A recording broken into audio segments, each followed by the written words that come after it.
Aujourd'hui, un jeune sur 4 est en dépression.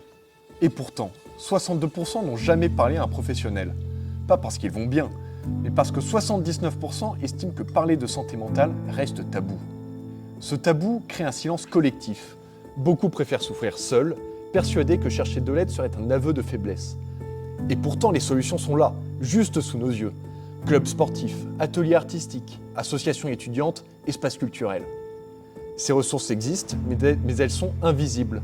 Les jeunes les voient comme des loisirs, pas comme des outils de mieux-être mental. Le vrai problème, ce n'est pas le manque de solutions, c'est le manque d'identification. Les jeunes ne s'identifient pas à une activité, mais à une personne.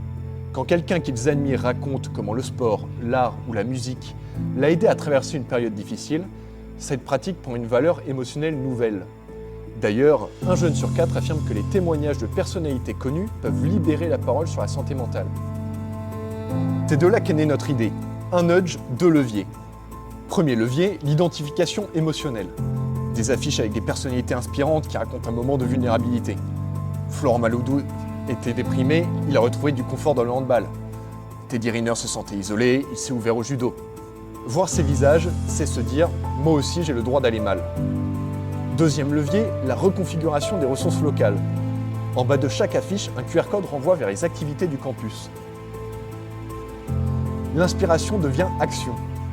Ce nudge ne cherche pas à faire parler, mais à faire agir en légitimant des pratiques simples, accessibles et déjà présentes dans notre environnement. Ce nudge fonctionne parce qu'il relie émotion et comportement. Il lève le tabou en normalisant la parole, puis oriente naturellement vers une solution concrète et positive. De l'admiration à l'imitation, du silence à l'action. Il sera testé dans des universités, avec le soutien des BDE et du service santé, en observant la réaction des étudiants et le nombre de scans vers les activités locales. Parler de santé mentale, c'est déjà prendre soin de soi. Et parfois, le premier pas, c'est juste oser aller à la piscine. Et toi, tu fais quoi pour aller mieux ?